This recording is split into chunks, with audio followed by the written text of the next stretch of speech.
Hey, yo, what is poppin', my four shizzlers? It's your boy FizzleTheHizzle, aka Ben here, bringing you guys the NCL Week 6 Team Builder and Battle, going up against my good pal and friendo, Austin, aka Monster.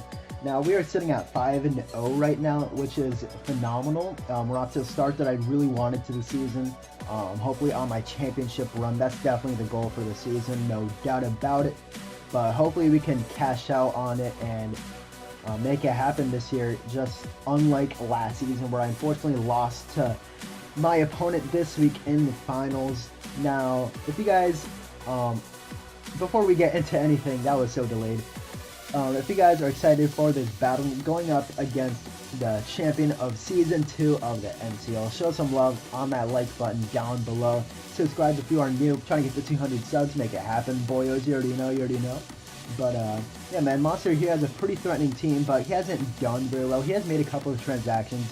He dropped a Mega Mawile, I believe, and a couple of other Pokemon, because he just wasn't comfortable with it, which is understandable, right? You got to be comfortable with the mons that you're using, so it's definitely fair on his end to drop Mega Mawile for, you know, Mega Main, which he is more comfortable with, and he has performed pretty well with it. But unfortunately, his record doesn't show that. But nevertheless, we're going to try to pick up a W here. Now, going over his team, here he has a Mega Main, Salamence, Klefki, Nidoqueen, Incineroar, Uxie, Armaldo, Manton, Revile, Hitmontop, and Eraser. Now, he has, what's that, 4 Intimidate users, so you already know, I'm going to try to shy away from really big physically attacking Pokemon, and you already know, that's going to be the strategy coming into play. And he has a couple of hazard setters with Klefki with Spikes, Nidoqueen with Rocks and T-Spikes, Uxie with Rocks, Armaldo with Rocks, and Roserade with Spikes and T-Spikes. So it didn't have the most tremendous rockers in the world. If like, you can pretty much tell pretty easily which is going to be the rocker from lead. But enough of that, I'm going to go over my team right here. First of all, we have Mega Hound in here. That just rips apart his team, even without Sun. It just bodies him straight up. Fire Blast, Dark Pulse, HP Electric, and Flame Charge. HP Electric for the Mantine. It does 2-shot because I am modest and I do outspeed max speed Salamence. So that is very, very good for me. And I didn't need anything else. I just put it all in special attack and modest nature because it's going to rip apart his team. This is going to be my primary breaker and or cleaner or sweeper, whatever you want to call it. It's just a fantastic offensive mind in this matchup. Flame Charge is there so I can boost to get above something like the Mega Manectric and the Weavile, stuff like that. So Flame Charge could be there. And it's also for filler. I didn't really know what move to put there anyways. So it's just a good Pokemon, man. Like, what can I say? Just look at his team and look at this. Now, the only thing he has to stop this is something like the AV Incineroar. Maybe the Hitmontop if it's like max AV. Same thing with Nidoqueen. But either way, they don't necessarily want to take like a Fire Blast or Dark Pulse. So the only real switch in he has to this thing is Incineroar. And I plan to get something to break that Incineroar, which is this Garchomp. A very interesting set here. With Earthquake, Draco Meteor, Stealth Rock, and Toxic. With this EV spread, I can live an HP Ice from main from full. So that's like phenomenal. If I can lead this thing, if I wanted to get up Rocks, which is going to be very, very good for shipping down something like that Mantine and Incineroar for my Houndoom later. That's just going to be really good for me. And if he wants to lead Mega Man to get a fat Volt Switch off, I can just kill it right there with Earthquake, or at least get like 90% in. And I have Draco Meteor and Draco Plate on there because nothing really wants to switch into it. First of all, like, Klefki is not going to switch in on me. And yeah, just really nothing wants to switch into it other than like a Mantine or something like Hitmontop. But I Toxic on this thing for the Hitmontop because that's going to be really good for my Houndoom because it could have like Technician, Mach Punch, it kills after Rocks, and that's not going to be very fun. So that's why I have my moveset, and I am mixed here. I just felt like this was the best possible way of just breaking his team down, in my opinion. Draco Meteor and Earthquake look phenomenal here, in my opinion. So it's just really good here, really good offensive presence, and this is my locker because it can really pressure his defoggers like Salamence, Klefki. Armaldo is a spinner as well, and he doesn't really want to stand. Then I can get a free Toxic off, which is also going to be really good. Same thing with Hitmontop. Excuse me. So this is just the best possible set I could bring here. Next up, I have my Clefable. Now, I'm bringing defensive Clefable again, and it looks like I bring the same set every week, which is sort of true, sort of not true. I love to bring Heal Bell, first of all. I just love to bring Heal Bell because I hate having my things toxic, man. I hate it. And he has 2 T-Spikers as well, so getting things toxic in my team is definitely a possibility. And I really want to be able to get rid of it. But I really do want to bring offensive Clefable, like a Stored Power Set, Cosmic Power Set, as aids as it can be. I really want to bring it just for playoff contention. They have to be wary of my offensive Clef.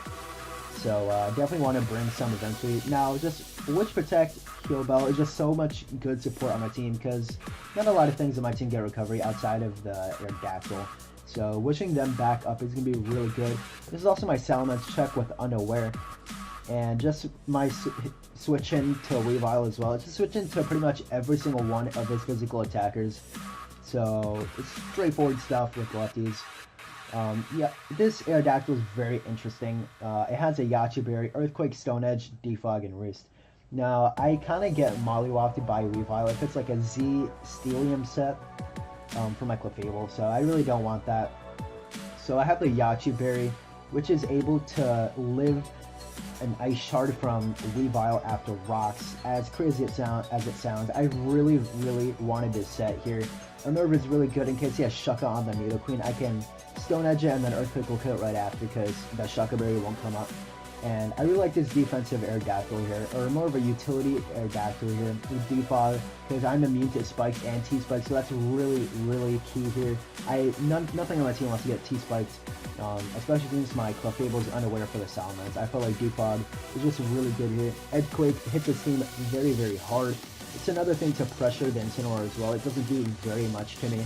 So with my investment, I can pretty much sit in front of a lot of things. I can take a couple of hits from Salamence, like a Dragon Claw, and just punish it really hard with a Stone Edge. But I feel like this was the best possible set here, because my team does kind of get worked by Weavile, so this is kind of like a check here.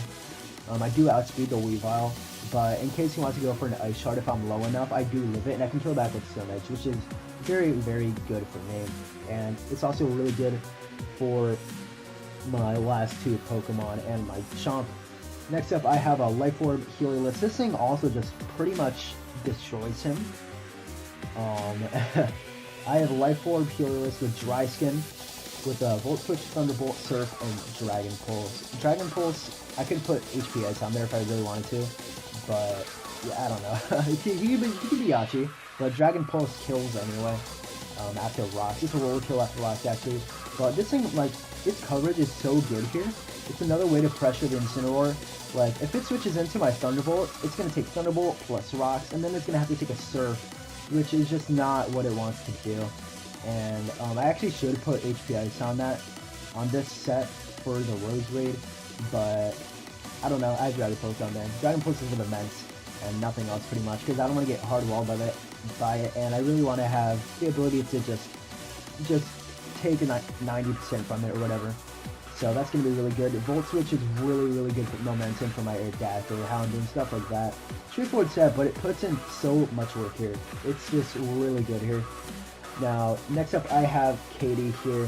Gengar, or Choice Scarf, Gengar, Shadow Ball, Giggling, Sludge Wave, and T-Volt. Dual Stab is really good here. Once I get Incineroar chipped to the point where it can't take a Sludge Wave, it's going to be really good. And I really do pressure Salamence, or not Salamence, Incineroar very well on my team here. I have the Chomp, Aerodactyl, Surf on my Life Orb at Healerless. So this thing is a really good win con as well. And D-Gleam is there for the the Salamence pretty much, and this also checks the +1 Salamence in case it does want to go for it. Now I really was thinking of creeping Adamant Salamence, or Salamence speed creeping like my Buzzwole, because that's my next fastest thing, I believe. I was really thinking about doing that, but you know, I don't have the balls for it. If he gets a +1 and my Clefable's gone, I pretty much lose the game. So I really have to be safe when I EV this. D-Gleam does let me kill Salamence, just lets me one-shot it, but D-Gleam is a roll to kill the Salamence after Rocks, I believe. Or I believe it does kill after Rocks, something like that. And T-Bolt is there just to pressure the main time for my Houndoom. Now, this is straightforward sets, a lot of special attackers. And I'm really happy with my prep here. The Garchomp is going to put in some work. I'm really happy with it in general. But yeah, nevertheless, let's just jump right into the battle here. Pop. And you can see on your screen what he has. He has, oh my god. There we go. That was so awful. Very, very professional. As you can see on your screen, he has the Nidoqueen, Weavile, Mega Mane, Hitmontop, the Incineroar, and the Klefki. Now, these are all Pokemon that I pretty much expected, except no Salamence, which is definitely fair. I could very well run a Scarf Garchomp, and Clefable kind of bodies it, and stuff like that. So having Klefki over the Salamence is definitely fair for him. Now, in terms of what to lead, I really want to pressure his rockers, or like his T-Spikers, like a Nidoqueen and Klefki, so I decided to lead off with my Garchomp here. And he actually leads with the Weavile, so this is a pretty good lead on his part, definitely a good lead. But I am just going to switch hard into my Clefable here, because I know I can take everything. He does miss the Icicle Crash, which does kind of suck.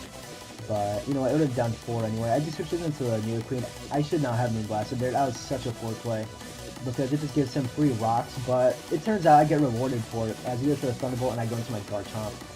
As I go for the rocks here, because I have no reason not to. Now I'm just going to throw off a Toxic here on the Hitmontop, because it catches a Rapid Spin, and it's so much chip if he decides to Rapid Spin, because I have Rough Skin plus Toxic, and it's going to be really good for me. And either way, if I catch something else, he's not going to go Nidoqueen or the Klefki on my Garchomp. They can't really do much back, and I threatened something back with the Earthquake, which really does sweep him at this point once his Weavile goes down and the main. So he goes into the Weavile here as I Toxic it, and it takes more rocks, which is really good for me. As he goes for Icicle Crash here, now it's going to take Life Orb plus Poison. Now I have no reason not to go for the Wish here. I do live a Poison Jab, which is definitely fortunate for me because I am Max, and Clefable is a god. Now he can't really come back in because he dies to Rock, so I am just going to Protect here. No reason not to. So he goes down to the Toxic, which is so good because Garchomp is at full health. It can take something like the Mega Mane's HP I stole from full, which is really, really good for me. So glad that Weavile is gone, because it was such a good threat against me. Now I had no reason for Clefable anymore. I felt like literally everything else on my team was just way more important than my Clefable. It did its job already. It seems that he doesn't have T-Spikes on this thing, and either way, he's not going to be able to get a T-Spike off, because I can pressure it so well with my team. And oh, also Surf on this thing was also for the what's it called, for the Nidoqueen, so I don't get hardwalled by that. As he goes into it right here, now this is a free Volt Switch because this puts it in range of something else, and Incineroar is low to the point where it cannot come back in on rocks, so he goes for the U-turn, and that thing dies. He has no really good Sun Check as he goes hard into his Hitmontop as they go into my Helios, so a pretty good double. Now I'm imagining this thing has Mach Punch, but he shows a leftover, so he's not like Life Orb or anything, so I know he's like not max adamant. That's what I know. But he could very well have the Mach Punch, so I am just going to go into my Gengar. I also blocked the spin, which is really good. So either way, I think that was my safest play. As I go hard in my Garchomp, which is so good for me, because nothing wants to take in Garchomp. I force Maine to take even more Rock Chip for my Gengar, and at this point I believe it is in range of rocks from something, as he goes for the Volt Switch here, and one more rocks will put in range of a Sludge Wave, as I go into my Heliolisk, and I decide to attack it right here, because I don't really, I go for the Volt Switch, I'm sorry. He didn't reveal Mach Punch before, so I assume he doesn't have it, and that's so good. That's like amazing shift for this Klefki. I go for the Spike here, and he dies to the Fire Blast, so we're getting rid of Mons left and right here. He doesn't have a very good way of getting rid of them, or he doesn't have any way of getting rid of them except for this Hitmontop. As I go into my Aerodactyl, which is my safest play in case he goes for the Earthquake or something, which he definitely could have it to hit my Houndoom and my Gengar. So I decided to Roost up here because keeping this thing healthy is going to be really good for the Hitmontop later. As I go into my Helios, kind of sacking it. Doesn't do anything else really in this game because Nidoqueen's so low to the point where it doesn't really do anything anymore. Now I have free range of Shadow Ball here. I go for the Sludge Wave here actually because if I force a Mega Man Electric out, it's in range of a Shadow Ball next turn, so it's fine with me. As I pretty much eat the Sludge Wave to pieces, and he actually just lives the Earthquake straight up and kills my Aerodactyl. So this thing is incredibly fizzed out. If I had max attack, I would have killed there, but you know what? I didn't really need Aerodactyl anymore because Gengar looks to be a pretty safe win con here in addition to Garchomp. They're both very healthy, and I just go into my Houndoom here and I go for the Dark Pulse because Flame Charge did not kill. As it goes into the Hitmontop here, as I do decide to switch into my Gengar because it seems like he doesn't have Earthquake and he can't do much. So he switches in, he doubles back into his Mega Manectric here. So I just Shadow Ball here and I pretty much win at this point. I can Shadow Ball again, I believe. I switch out into my Garchomp to preserve differential, I'm assuming. He goes for the Bullet Punch, so no Mach Punch. Well, obviously he wouldn't have gone for it there, but he reveals to have no Mach Punch on it, and I'm not intimidated, so I can just Earthquake here.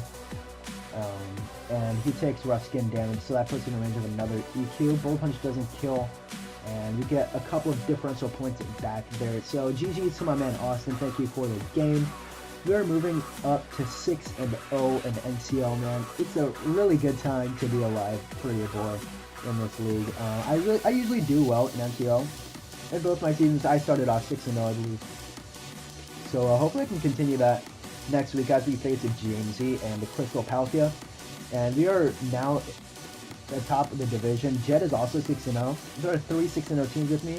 There is Jed, there is AK Bionic Soup, there's Cade and Cade aka Frostfire, and then there's FizzleTheHizzle aka Benjamin. So you already know that we are all undefeated, and I'm sitting atop of the conference now. Jed is behind me by about 2 or 1 differential point, like it's very small. So I really need everybody else to lose and for me to win. That's going to be preferable. But anyways, hopefully we can get off to that start or continue our strong start in NCL. But anyways, thank you guys so much for watching. It means the world to me. And like always, have a swell day. Peace.